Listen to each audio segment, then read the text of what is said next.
Hello बच्चों, आप सभी को जय श्री श्याम जय श्री कृष्णा। तो आई होप अच्छे से प्रिपरेशन कर रहे होंगे सेकंड गेट की। और ये वीडियो जो अभी मैंने सीरीज स्टार्ट करी बहुत ही यूज़फुल है तुम्हारे लिए। तो आगे इसी श्रृंखला को आगे बढ़ाते हुए ध्यान देना, जो प्रीवियस लेक्चर में अपन ने नई बुक स्टार्ट करी थी कॉम्प्लेक्स एनालिसिस, है ना, जो सेकंड गेट में नया पार्ट जुड़ा हुआ है और 100% 3 या 4 क्वेश्चन बनने की डेफिनेटली संभावना है ना। तो अपन जो है प्रीवियस लेक्चर में देखो पार्ट फर्स्ट किया, अब पार्ट सेकंड चालू होएगा। प्रीवियस पार्ट फर्स्ट में अपन ने लिमिट, कंटिन्यूटी और कंटिन्यूस और वो एनालिटिक फंक्शन के लिए बात करी थी और इम्पोर्टेंट बातें मैंने नोट करवाई थी।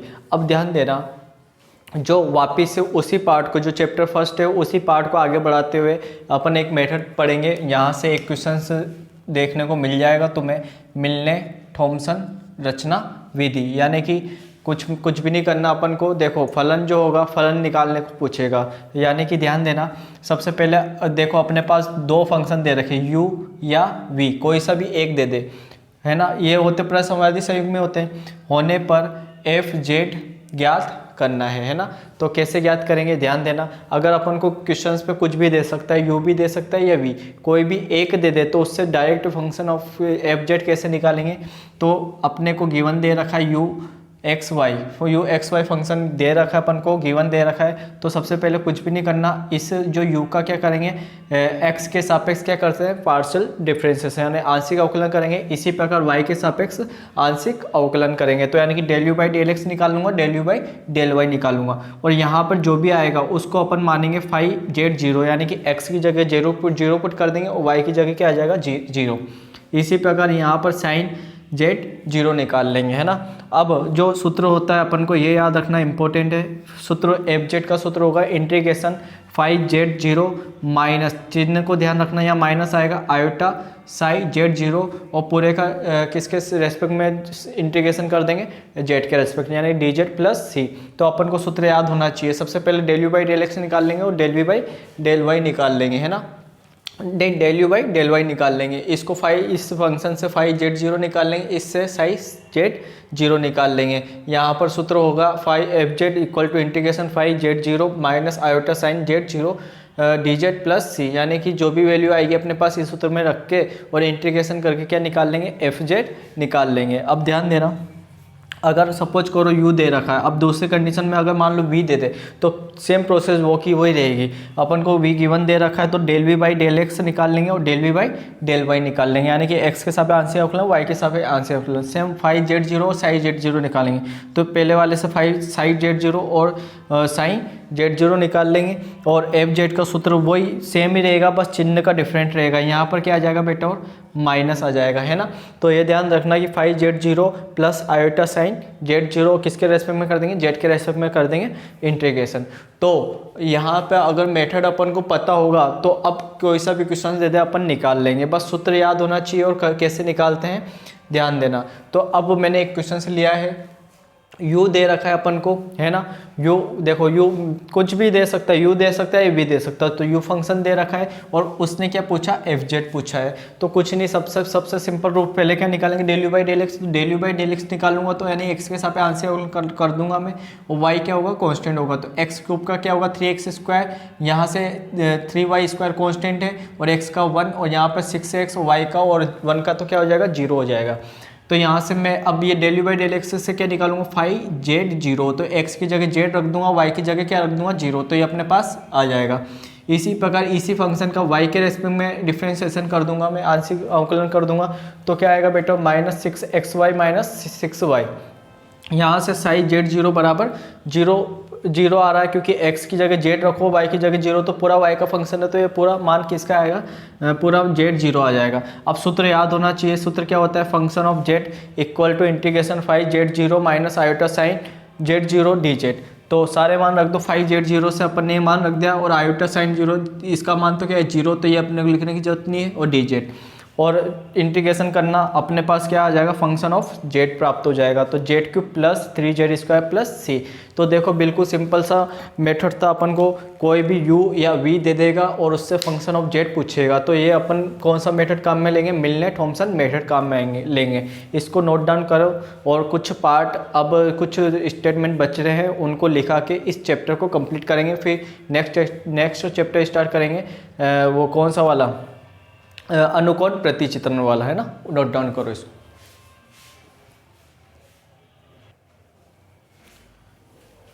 तो अब ध्यान देना, पिछले अभी अपन ने पढ़ा है कि मिलने थॉमसन मेथड क्या होता है, किस लिए यूज आता है। तो अपन को u और v दे रखे हैं और फंक्शन ऑफ जेड निकालना है। अब आगे पढ़ते हैं, पाँच छः कुछ बातें हैं और डायरेक्ट अपन को रिजल्ट याद रखना है। पहला क्या रिजल्ट है, यदि u और v क्या है, हार्मोनिक कॉन्जुगेट यानी कि प्रसमवादी संयुग्मी है, तो u v p क्या होंगे, प्रसमवादी फलन हो गया। यानी कि कहने का मतलब क्या है, u और v are harmonic conjugate. u प्रसमवादी संयुग्मी है तो u v क्या होंगे, हार्मोनिक फंक्शन यानी कि प्रसमवादी फलन होगा। याद रखना, अगर u प्रसमवादी फलन दे रखा है तो अपन को डायरेक्ट रिजल्ट याद रखना, del two u by del z bar equal to क्या होता है, 0 होता है ना। इसका मान क्या होगा, 0 होगा। तीसरा रिजल्ट क्या है कि इंपॉर्टेंट है कि u फंक्शन दे रखा है x² minus y square, v दे रखा है minus y upon x² plus y square. तो ये दोनों किसको सेटिस्फाइड कर रहे हैं, लाप्लास इक्वेशन को तो सेटिस्फाइड कर रहे हैं। लेकिन इनका अगर फंक्शन बनाते u plus iota v, but not analytic यानी कि विश्लेषिक नहीं होगा। दोनों तो लाप्लास समीकरण को सेटिस्फाइड करते, लेकिन इनका जो फंक्शन होगा वो नॉट एनालिटिक होगा, है ना। यदि किसी प्रांत D में f z u plus iota v विश्लेषिक हो तो ये याद रखना, यू वी के प्रथम दो कोटि के आंशिक अवकलज डी में क्या होते हैं, संतत होते हैं। तो यू और वी के प्रथम कोटि के दो आंशिक अवकलन क्या होते हैं, संतत होते हैं, और वही फलन क्या होता है, विश्लेषिक होता है ना। और यदि एफ जेड तथा जी जेड किसी बिंदु यानी कि जेड बराबर जेड 0 पर क्या है, संतत है ना, तो उस बिंदु पर संतत है। तो अब अगर इन दोनों फलन का सम तथा इन दोनों फलन का गुणा यानी कि मल्टीपल भी इस बिंदु पे क्या होते हैं, संतत होंगे। अगर ये दोनों फलन संतत है उस बिंदु पर तो इनका जो योग और गुणा वो भी क्या होंगे, संतत होंगे। तो ये 5 कुछ बातें थी, याद रख के जानी अपन को कि अगर u समवादी फलन है तो del two u by del z bar equal to 0। यहाँ से u और v तो दोनों लाप्लास समीकरण को संतुष्ट कर रहे हैं, लेकिन ये फलन क्या होगा, नॉट एनालिटिक यानी विश्लेषिक नहीं है। फिर तीसरा है कि दो कोटि के आंशिक अवकलज क्या होते हैं, संतत, डी में संतत होते हैं। एफ जेड और जी जेड क्या है, उस बिंदु पर जेड बराबर 0 पर संतत है, तो इनका सम और इनका गुणा भी इस बिंदु पर क्या होगा, संतत होगा। तो ये लगभग मैंने कॉम्प्लेक्स एनालिसिस में जो चैप्टर जोड़ा था पार्ट फर्स्ट में, वो सारा जो भी याद करना था वो बता दिया। अब क्वेश्चंस अपन को डायरेक्ट इनकी लिमिट पूछता है सोल्व करने के, तो लगभग टाइम लग जाता है, तो अपन को डायरेक्ट रिजल्ट याद रखना है। इसका जो मान होगा यानी मान निकालना पूछेगा इस लिमिट का, तो लिमिट किस पे दे रखा है, जेड टेंस टू 2 e की पावर आयोटा पाई बाई 3। किस फंक्शन क्या दे रखा है, z square plus 8 upon z की power 4 plus 4 z square plus 16। तो इसका मान होता है बेटा 3/8 1 माइनस आयोटा, तो बीच में ध्यान रखना माइनस आएगा, तो 3/8 1 minus iota.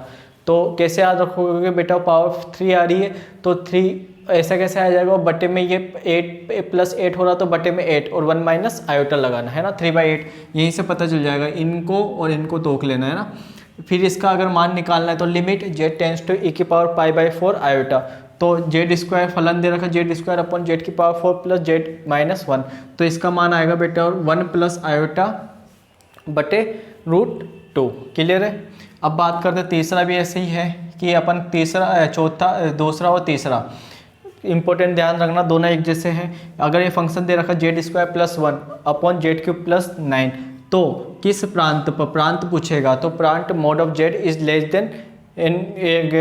Then and equal to 2 पर, यानी कि ध्यान रखना प्रांत को, तो इस पर क्या आएगा, 2 से कम वाले में संतत होगा। और इसके लिए कैसे निकालेंगे, ये दे रखा जेड स्क्वायर प्लस 1 और यहाँ पर द्विघात समीकरण दे रखी है z square minus 3z plus 2, तो यहाँ पर ध्यान देना चिन्ह का, तो जेड इज ग्रेटर देन 2 पे क्या होगा, संतत होगा। प्रांत कौन सा आएगा, ग्रेटर देन, और उसमें क्या आएगा, लेस देन आएगा। अगर नीचे क्वाड्रेटिक इक्वेशन है तो लेस देन, और द्विघात समीकरण हो तो ग्रेटर देन। क्लियर है। प्रांत में संतत होगा। और ये नोट याद रखना अपन को, यदि फल W बराबर एफ जेड, यानी कि दे रखा अपन को W बराबर जेड की फॉर्म में दे रखा है, तो direct D W by D Z निकालना है, तो कुछ भी नहीं करना, उस W का x के सापेक्ष क्या कर देंगे, आंशिक अवकलन कर देंगे। यदि z बराबर एफ डब्ल्यू दे रखा, तब डी जेड बाई डी डब्ल्यू कैसे आएगा बेटा, del z upon del u, है ना।